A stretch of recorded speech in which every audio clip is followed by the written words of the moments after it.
मित्रों, एक बार की बात है। भगवान श्री कृष्ण की प्रिय राधा रानी अपने सखियों के साथ में अपने नगर बरसाना का भ्रमण कर रही थी। पूरे गांव में उनका इधर उधर आना जाना लगा था। तभी एक घर के पास में देखती हैं कि एक लाचार कुत्ता कुछ खाने की तलाश में खड़ा रहता है। तभी उस घर से एक नौजवान आदमी लठ लेकर निकलता है और उस कुत्ते को दौड़ा दौड़ा कर मारता है। यह सब देखकर राधा जी से रहा नहीं गया। उन्होंने अपनी सखियों से कहा, मेरी प्यारी सखियां, आप सब अपने अपने घर को चली जाओ। अब मैं यहां से अपने प्रभु कान्हा के पास जाऊंगी और उनसे कुछ प्रश्न पूछूंगी। फिर वहां से राधा रानी भगवान श्री कृष्ण से मिलने के लिए चल देती हैं। इधर भगवान श्री कृष्ण अपने राजभवन में स्वर्ण से बनी हुई सिंहासन पर विराजमान थे।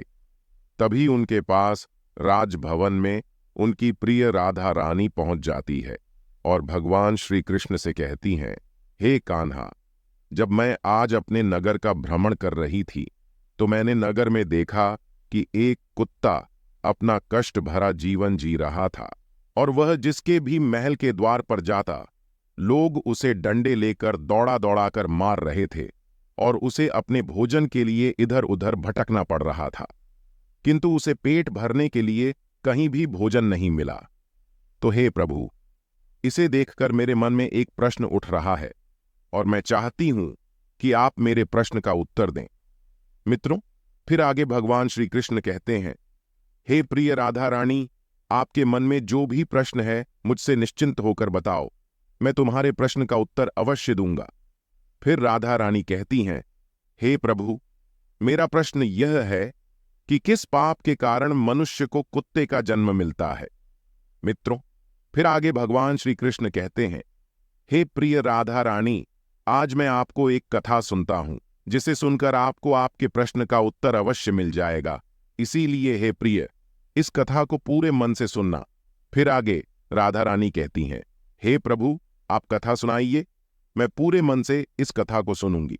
मित्रों, तो कथा को सुनाते हुए आगे भगवान श्री कृष्ण कहते हैं, हे प्रिय राधा रानी, एक समय की बात है जब भगवान श्री राम अपनी सभा में बैठे हुए थे। तभी उन्हें एक कुत्ते की रोने की आवाज सुनाई दी। तभी सभा में मौजूद द्वारपाल ने कुत्ते को वहां से भगा दिया और अगले दिन फिर से वही कुत्ता उसी स्थान पर आकर रोने लगा और द्वारपाल ने इस बार भी उस कुत्ते को वहां से मारकर भगा दिया और सभा के तीसरे दिन भी वही कुत्ता उसी स्थान पर आकर फिर से रोने लगा। तो भगवान राम के मन में एक प्रश्न उठने लगा कि आखिर यह कुत्ता रोज रोज मेरे दरबार के बाहर ही क्यों रोता है। और फिर भगवान राम ने उस कुत्ते के रोने का कारण जानना चाहा और द्वारपाल से कहा कि उस कुत्ते को यहां बुलाकर लाओ। तो उस कुत्ते को बुलाने के लिए द्वारपाल उसके पास गए और बोले, प्रभु श्री राम ने आपको अपने दरबार में बुलाया है। तो कुत्ता बोला, हे मुनिवर, मुझे एक ऐसी योनि में जन्म मिला है जिसका मंदिर, राजभवन, रसोई घर और गौशाला जैसे पवित्र स्थानों पर जाना मना है। तुम जाकर प्रभु श्री राम से कह दो कि वे स्वयं मुझसे मिलने के लिए यहां पर आ जाएं। और फिर द्वारपाल ने कुत्ते की सारी बातें भगवान श्री राम से जाकर बताया और ऐसा सुनकर भगवान श्री राम स्वयं उस कुत्ते के पास गए और उससे कहा कि तुम रोज मेरे दरबार के बाहर आकर क्यों रोते हो। तो कुत्ते ने भगवान श्री राम से कहा, हे प्रभु, मैंने कोई अपराध नहीं किया है, फिर भी एक सन्यासी ने मुझे पत्थर से मारा है जिसके कारण मेरा पैर टूट गया है और अब मुझे बहुत पीड़ा हो रही है और इसी कारण मैं रोज आपके दरबार में आकर रोता हूं। मित्रों, फिर आगे भगवान श्री कृष्ण कहते हैं, हे प्रिय राधा रानी, उस कुत्ते की पीड़ा को देखकर प्रभु श्री राम को बहुत दुख हुआ।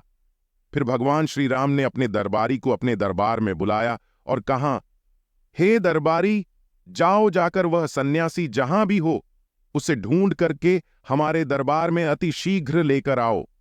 भगवान श्री राम की आज्ञा पाते ही उनके 2 सैनिक वहां से सीधा सन्यासी के घर पहुंच गए और उस सन्यासी को पकड़कर अपने साथ में लेकर के भगवान श्री राम के दरबार में आ गए।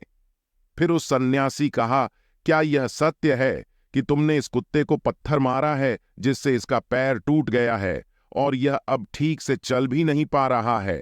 तो इसने क्या अपराध किया था जिसके कारण तुमने इस बेजुबान कुत्ते का पैर तोड़ दिया?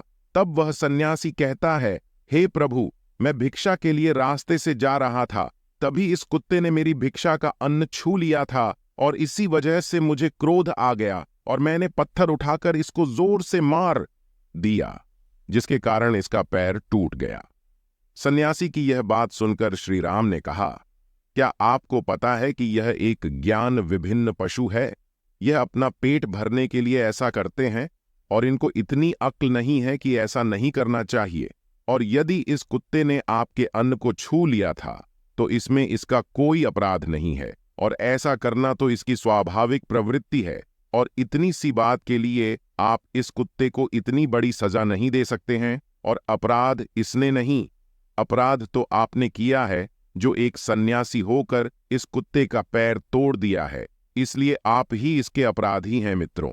फिर आगे भगवान श्री कृष्ण कहते हैं, हे प्रिय राधा रानी, भगवान श्री राम उस कुत्ते से कहते हैं कि यह सन्यासी तुम्हारा अपराधी है और तुम जो चाहे वह सजा इसको दे सकते हो।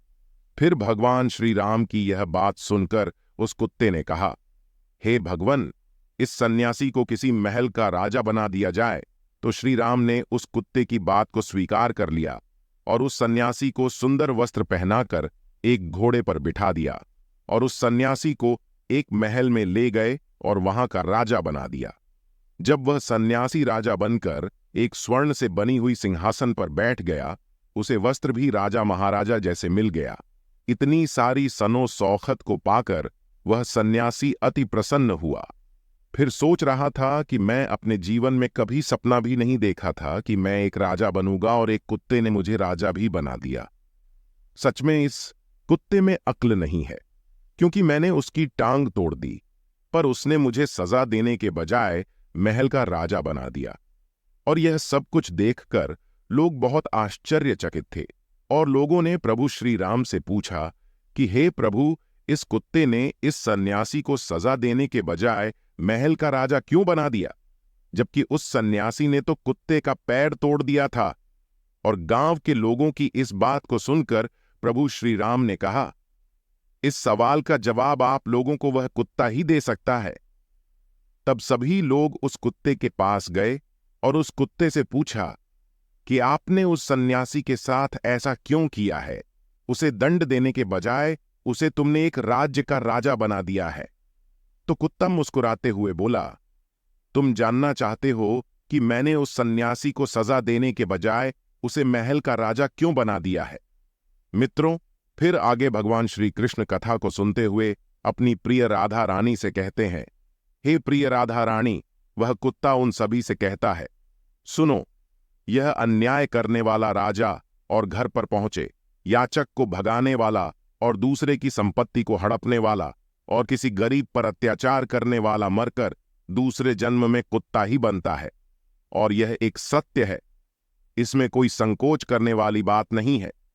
एक राजा ही सबसे पहले गरीबों को सताता है और उनकी संपत्ति को हड़पता है। फिर आगे कुत्ते ने कहा, मैं भी पिछले जन्म में एक राजा था और मैंने गरीबों को खूब सताया था और उनकी मेहनत का धन खूब हड़पा था, और मैं भी लोगों के साथ बहुत अन्याय करता था और बेसहाय लोगों और गरीबों की जमीनों को हड़प लिए करता था और अपने से छोटे लोगों पर खूब अत्याचार करता था, जिसके कारण मुझे इस जन्म में कुत्ते का जीवन मिला है। और अब मैं अपने पापों का फल भोग रहा हूं और मैंने उस सन्यासी को इसीलिए राजा बनाया है ताकि उसे भी अगले जन्म में कुत्ते का जीवन मिले और तब उसे पता चलेगा कि कुत्ते की जिंदगी कैसी होती है और अपना पेट पालने के लिए कितने लोगों से मार खानी पड़ती है और हम कुत्तों का जीवन आसान नहीं होता है। मित्रों, कथा को आगे कहते हुए भगवान श्री कृष्ण कहते हैं, हे प्रिय राधा रानी, यह वही लोग हैं जो पाप धुलने के लिए गंगा जी में जाते हैं, किंतु वहां से आते ही फिर से पाप करना शुरू कर देते हैं। और फिर आगे राधा रानी कहती हैं, हे प्रभु, क्या गंगा जी में पाप नहीं धुलते हैं? तो भगवान श्री कृष्ण मुस्कुराते हुए कहते हैं, हे प्रिय राधा रानी, गंगा जी में वही पाप धुलता है जो अनजाने में हो जाते हैं। जानबूझकर के गए पाप कभी नहीं धुलते हैं, और गंगा जी में स्नान करने से वही मनुष्य पवित्र होता है जिसका मन साफ हो और मन में कोई छल ना हो तथा मन में गंदे विचार नहीं, और गंगा जी में छल करने वाले और दूसरों की बहन बेटियों पर बुरी नजर रखने वाले लोगों का कुछ नहीं होता है, और प्रत्येक मनुष्य को अपने कर्मों का फल अवश्य मिलता है। मित्रों, इसीलिए आप लोगों से हाथ जोड़कर अनुरोध है कि किसी बेजुबान जानवर को अगर हम लोग एक वक्त पेट भरने के लिए अन्न नहीं दे सकते, तो उन्हें कष्ट पहुंचाने का भी हमें हक नहीं है। और आप लोगों से मेरा हाथ जोड़कर निवेदन है कि किसी भी बेजुबान जानवर को कभी भी कष्ट ना दें। यदि कोई कुत्ता या बेजुबान जानवर आपके घर पर आता है, तो उसे यदि रोटी नहीं दे सकते तो उसे मारो भी मत, क्योंकि वह भी एक जीव है, उसे भी दर्द होता है और ईश्वर सबके पापों को देखता है। मित्रों, इस प्रकार से भगवान श्री कृष्ण ने अपनी प्रिय राधा रानी को बताया है कि कौन से पापों के कारण मनुष्य को कुत्ते का जन्म मिलता है। मित्रों, उम्मीद करता हूं आप सभी लोगों को यह हमारे द्वारा बताई गई कथा